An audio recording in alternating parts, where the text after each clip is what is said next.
Why go to school when there will be no future and school for us left?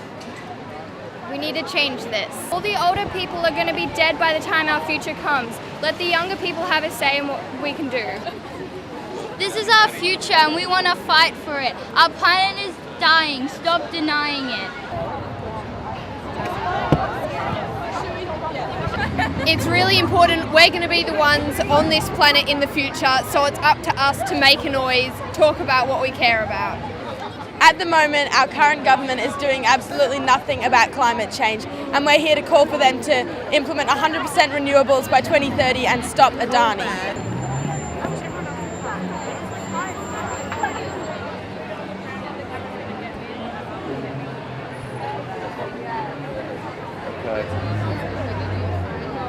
I'm here because I want to help stop climate change. It's not something that's not real. It's real. It's going to come. And there is no planet B.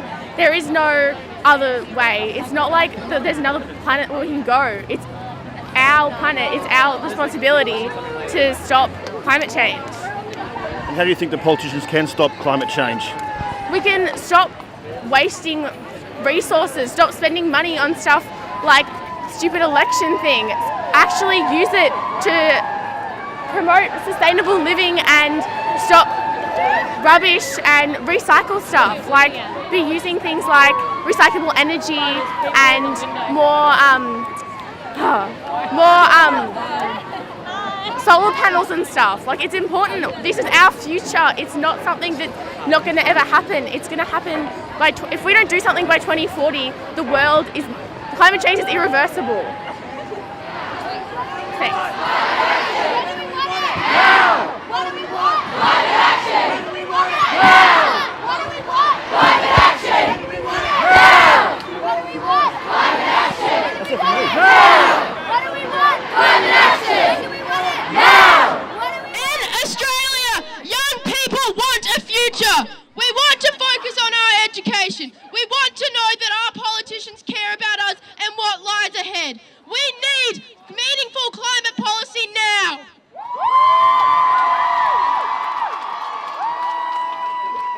We want to stop Adani.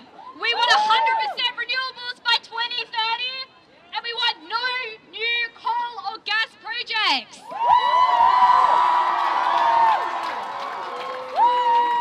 We have already seen the destruction of climate change here in Australia. Townsville has received all of their year's rainfall in 1 month. Tasmania's rainforests that have never burnt before have burnt down to the ground. Our farmers have been plagued by drought and that have wiped out their crops. Why are our politicians ignoring this? ScoMo's got to go! ScoMo's got to go! ScoMo's got to go! ScoMo's got to go! ScoMo's got to go! ScoMo's got to go! ScoMo's got to go! ScoMo's got to go! And I would like to pay my respects and acknowledge the traditional owners of the land in which we're gathering today, the Wurundjeri people of the Kulin Nations. This land was never ceded, and we cannot have climate justice without First Nations justice.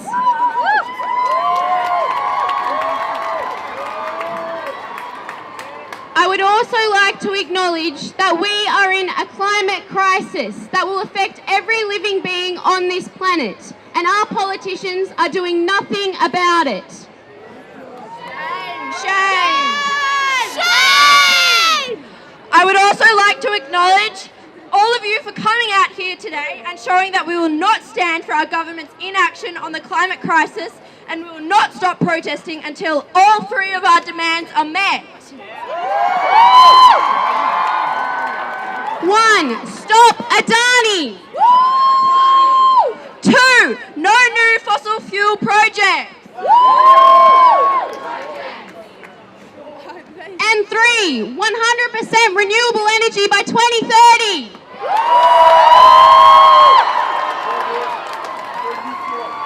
We are currently at 1 degree degree of global warming, and we have already seen the impacts of this. More frequent heat waves, more intense rainfall, and at the same time, increased levels of drought. Woo! Shame! Shame! At 1.5 degrees of global warming, coral reefs will decrease by up to 90%. Sea levels will continue to rise, displacing people living in coastal regions, and our oceans' temperatures will continue to rise, causing mass extinction of our marine life. Shame! Shame! The Morrison government has approved the Adani coal mine, which gives the company access to 187 spring wetlands in the Great Artesian Basin. They also approved the uranium mine in Western Australia. This would involve the clearing of up to 2,422 hectares of native vegetation, as well as producing 36 million tonnes of waste. Shame! The Liberal Party also stated that their target is to reduce carbon emissions by only 26 to 28% by 2030. This is not enough!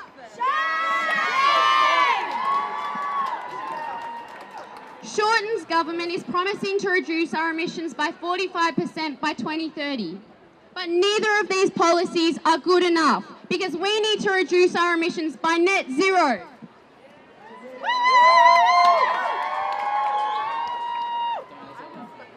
While the Labor Party are doing better, they are not doing enough. Labor pledged $1 billion to put solar panels in public schools, and they also pledged $1.5 billion to fracking in Northern Australia. This is bullshit, Bill Shorten and Scott Morrison. Shame! When will our government take real action on the climate crisis? Will it be when we are threatened by sea levels rising? No. When there is more plastic than fish in the sea?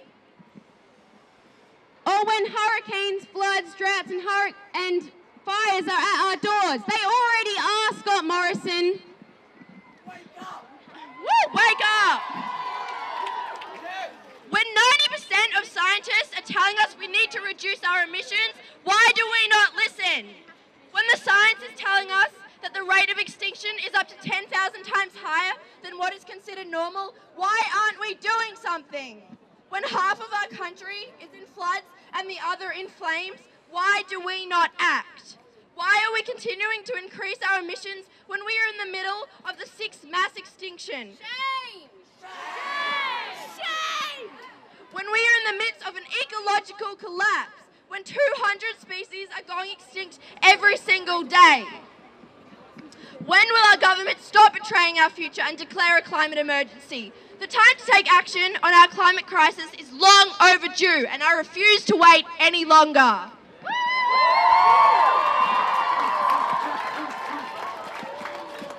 We have 11 years to reduce our emissions to be in accord with the Intergovernmental Panel on Climate Change's report, which indicates that we must stay below 1.5 degrees of global warming.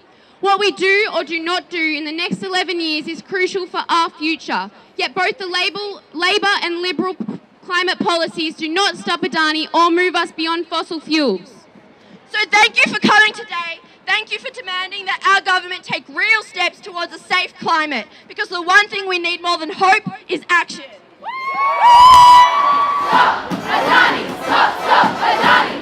Stop Adani! Stop! Stop Adani! Stop Adani! Stop! Stop Adani! Stop Adani! Stop! Stop Adani! Stop Adani! Stop! Stop Adani! Stop Adani! Stop! Oh, how I'd love to be with the students. Oh, when we stop Adani's mine. Give us all.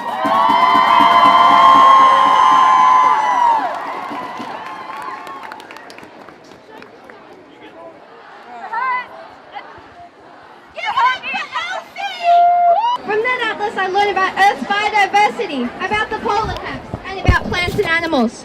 When I was older, I read another book. In this book I learned about coal and gas, about logging and mining, about how they burn it and turn it into energy. the energy that our society relies on. And then about the consequences, about how the earth is heating because of gases trapped in our system, about global warming making the polar ice melt, making the sea levels rise. Suddenly, it made no sense. If burning and mining coal was so harmful it threatened the existence of the human race, wouldn't our leaders and adults be doing everything to stop it and lower our emissions by making rapid transitions to renewable energy? But no, they aren't. And now, when the population is feeling the impact of this climate emergency, building another coal mine seems beyond absurd. On May 18, you have the opportunity to change the world. And you must change the world because we cannot afford another 3 years of rising emissions. And because the people who will be most affected still cannot vote. Your children and children who will have to battle the consequences cannot vote. So you must vote for us, so we have a world to call home.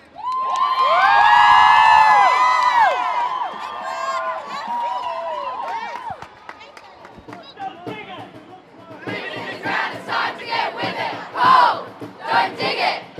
Leave it in the ground, it's time to get with it. Coal, don't dig it. Leave it in the ground, it's time to get with it. Coal, don't dig it. Leave it in the ground, it's time to get with it. Coal, don't dig it. Leave it in the ground, it's time to get with it. Coal, don't dig it. Leave it in the ground, it's time to get with it. Coal, don't dig it. Leave it in the ground, it's time to get with it. Coal, don't dig it. Leave it in the ground, it's time to get with it. Coal. In the minds of our politicians, the Adani coal mine will bring down electricity prices, create jobs and ensure a booming economy for the next generation of young Australians. You, me and all of us here today. But what about the devastation and destruction that this mine will have on the communities, culture and environment when this is all said and done? Take the Dungmabula Springs for example. Dungmabula, the place of many waters, is the last remaining desert oasis in the world. A place of great importance to the culture of the Wangan and Jagalingou people. W&J Elder Adrian Barragubba said this in a recent interview, and I quote, "It is essential we protect this place. This place is our dreaming, our past and our present. Without it, we have no map to our past. It sustains law, custom, culture. It sustains us as a community. Without our dreaming, we will cease to exist." By law, Adani had to put forward a suitable groundwater management plan. Adani paid their own group of scientists and they predicted a water drawback in the springs of only 19 centimetres. Coincidentally, 1 centimetre below the 20 centimetre threshold permitted under federal conservation laws. However, when the CSIRO reviewed the accuracy of Adani's groundwater plan, they found that Adani would actually be using up to 4 times that amount, thereby causing irreversible damages to these pristine wetlands and the complete and utter devastation of a community. What do we want? Climate action! When do we want it? Now! What do we want? Climate action! When do we want it? Now! What do we want? Climate action! When do we want it? Now! What do we want? Climate action! When do we want it? Now! What do we want? Climate action! When do we want it? Now! What do we want? Climate action! When do we want it? Now! What do we want? Climate action! When do we want it? Now!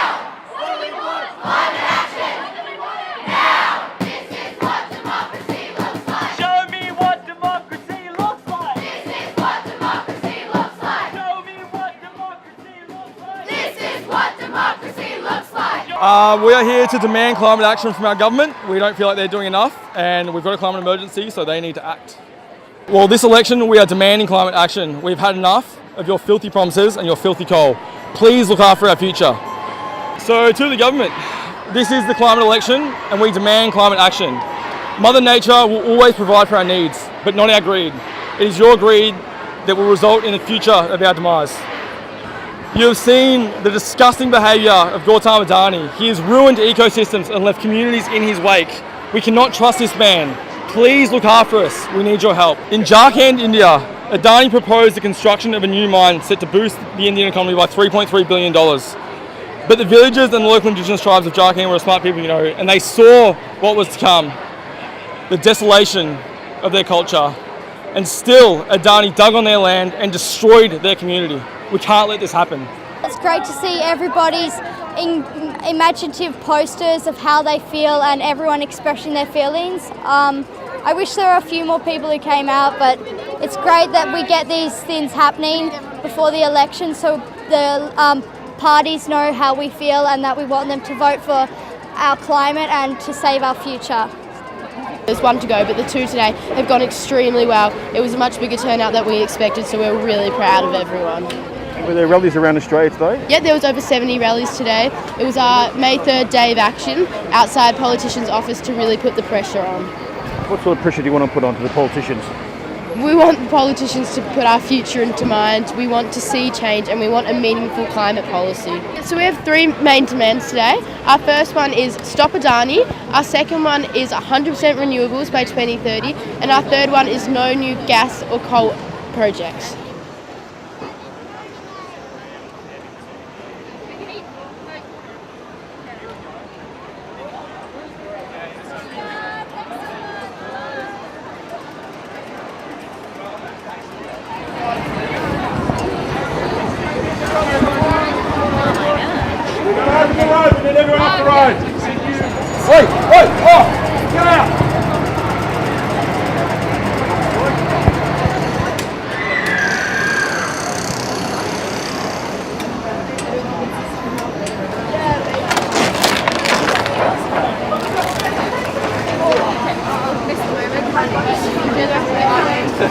Doing some exercise.